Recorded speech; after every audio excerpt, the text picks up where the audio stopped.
So you want to make lots of money with your business. So obviously you should just service as many people as possible at a low, cheap price so that you just make as much money as possible, right? Wrong. I'm going to tell you why right now.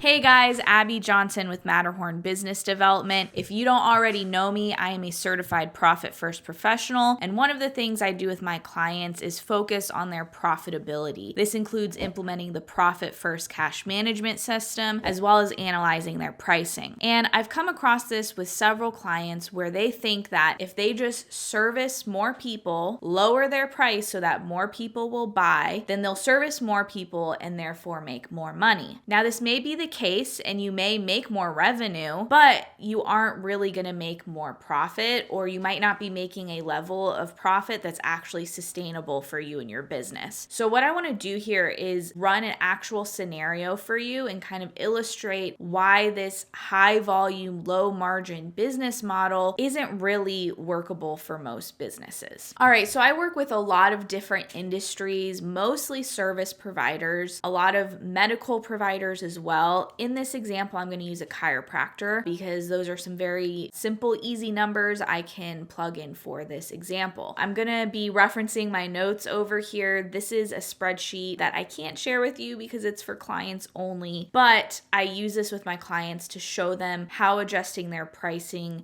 can affect their business. So I'm going to plug in some numbers here and I'm going to tell you what the results are. All right, so let's say we have a chiropractor, Dr. J, and Dr. J is doing 150 patient visits a week on their own. Now, that's a lot of visits for one chiropractor. I have some chiropractors doing more than that, and they have associates, but 150 visits for one chiropractor is, I would say, a high volume. Let's say Dr. J is charging $50 per visit. They're worried about overpricing themselves, so they're priced at $50 a visit. So 150 visits a week for a month is about 645 visits in a month if you times it by 4.3, because sometimes there are more than 4 weeks in a month. This comes out to $32,250 in revenue for the month. Let's say that Dr. J's overhead, meaning their expenses, are at 70%. They haven't come and worked with me yet and implemented Profit First. So their expenses are kind of high between their employees, their rent, their marketing to get in these new patients. Comes out to be 70%, and that's about $18,000 in expenses. So when all is said and done at the end of the month, Dr. J gets $9,675 in profit. This is what Dr. J can use to pay themselves. This money has to be set aside for taxes, which a lot of people aren't doing, and that's their profit. That's not a bad profit.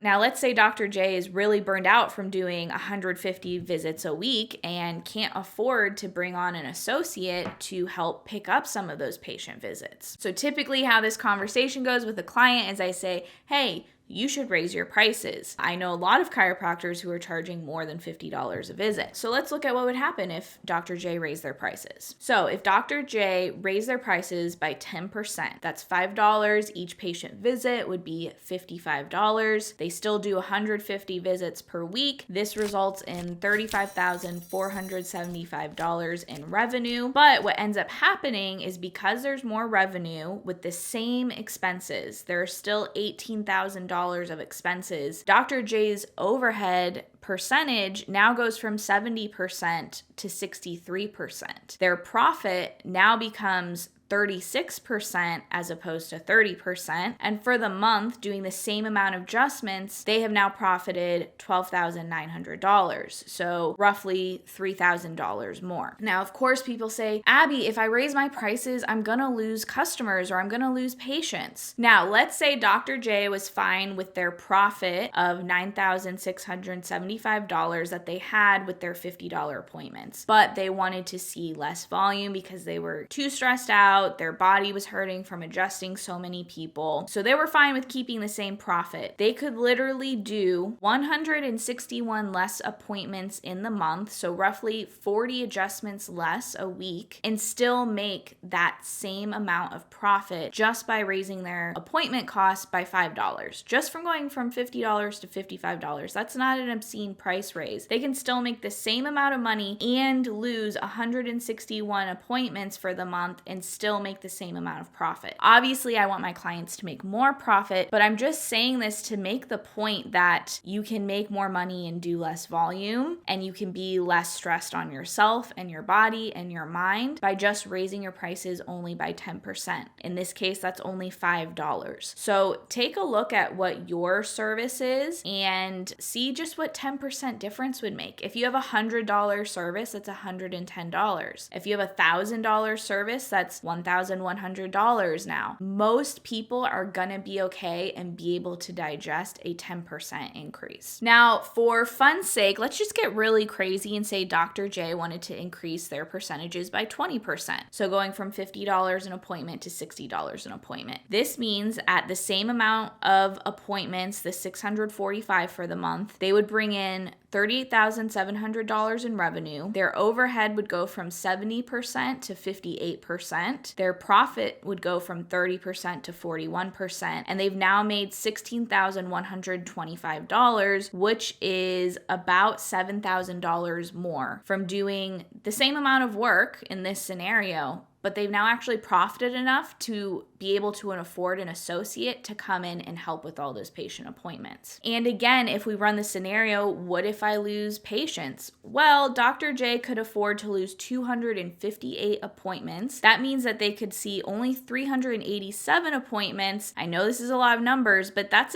almost half the amount of appointments for the month and make the same amount of profit. So now Dr. J is less stressed, has time to spend with their family, they're making the same amount of money, but it's just because they raised their prices by $10. So I really encourage you to look at your pricing model and see if you're burning yourself out just by trying to service as many people as possible, when really raising your prices by 10 or 20% and getting you out of that low price or lowest price range of your industry could be a game changer, not only for your revenue and profitability, but for your happiness in your business. So if you want to keep getting nerdy with me with numbers, please check out our program, Adventure to Profit, below. You can have this spreadsheet if you join that program. I also help implement Profit First, help with growth strategies so that you can profitably grow your business. And of course, don't forget to check out our channel sponsors, MetaPulse. We use them for everything growth management. We have all of our statistics and KPIs, our org charts, all of the fun data of business is in MetaPulse, so make sure you check them out. And lastly, of course, please subscribe so you don't miss out on any of our future videos. I'll see you next time.